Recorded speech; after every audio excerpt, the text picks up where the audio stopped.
So the first question is, when did you start writing?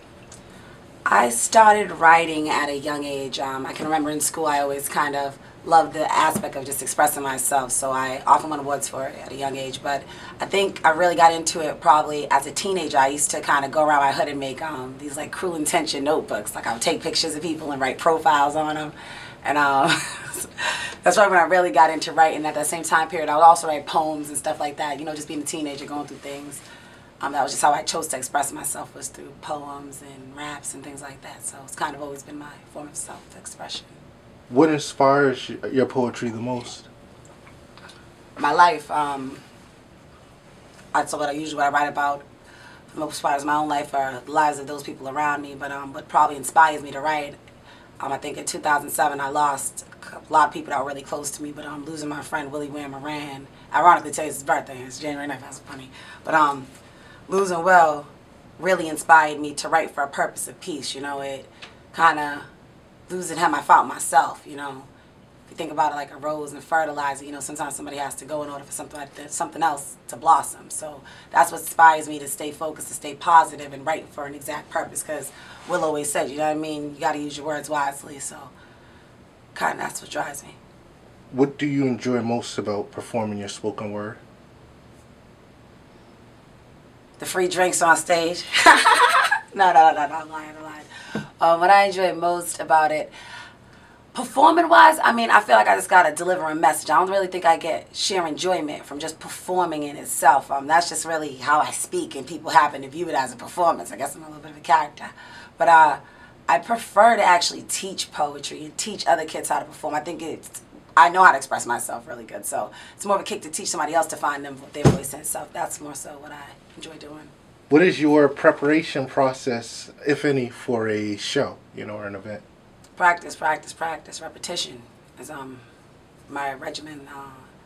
Making sure that I know my material, making sure that it's memorized. I can remember at a young age, my mom, it's like I might have been like K1 too. You know how they have you like sing little songs so that you graduate and move on to like first grade. I can remember it was the greatest love of all, and I was in there piping, and my mother, like, I was in there with my little paper, reading the words, singing, like, sing my heart out.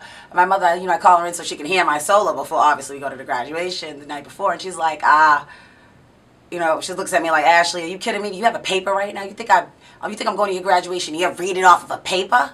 Nobody, she's like, if I wanted to read the song, I'll read it myself. If you don't know the song, you're not going to the graduation. And I think it was probably at that age that I really learned how to prepare and practice and realize how essential it is for some people to just see your eyes and communicate. My mother always held me to those standards. Be ready.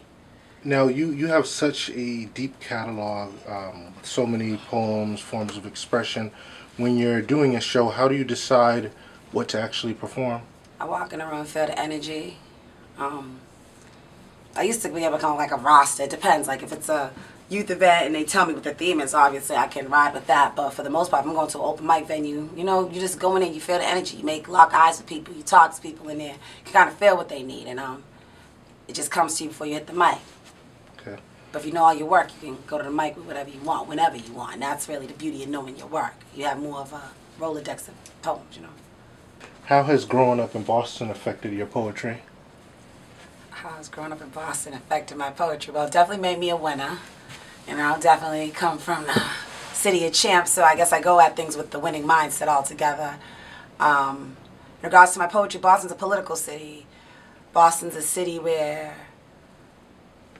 we have everything, but racism exists in the most hidden ways. You have every ethnicity, you have all this education and diversity, but people don't have access to the same resources. We have all these schools, but half of the kids who are from the urban area in Boston aren't attending these schools. We're educating everybody else's population. So living in Boston, it allows me to see a lot of the haves and the have-nots, and it benefiting from both sides of things. I'm able to call it out, so it opens my eyes to things, and I believe that Boston is a clear depiction of kind of what the real world is. It's the haves and the have-nots. It's, the Occupy movements. It's everything that you see when you come by. Boston definitely shaped my poetry in regards to everything it exposes me to.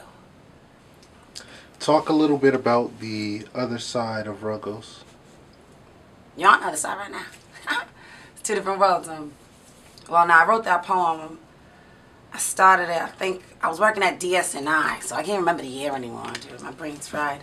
But I was living here, going to school in Northeastern, but, you know, I constantly took that walk over to DS&I, which is, you know, right beyond Dudley Street, where I was doing organizing for the Gotcha program, and just the constant visuals of just me having to, like, you know, have the luxuries of what I had over here and working over there where, you know, I, like, grew up on that other side of Ruggles and went to school. It was like, this is crazy, you know? Like, it took me to get an education in order to see that better side, and I felt that that wasn't fair because it was only separated by a few feet, and I would go over there and tell them about the resources of how I was able to do things, and they wouldn't believe me, and I'd be over here telling my friends in colleges about things that happened over there, and they wouldn't believe me. So I figured, like, maybe if I draw direct contradictions, they'll see it, like, lined up in a way that becomes unarguable, and I don't want people to just be mad at the fact that there is a divide, rather knock the divide down. Like, you exist, I go back and forth through this wall every day, you know what I mean? It's like the Matrix. If you take the wrong pill, you're not going to get through the wall. We got to make it so that everybody can get through the wall, back and forth, and stop living in these little sections.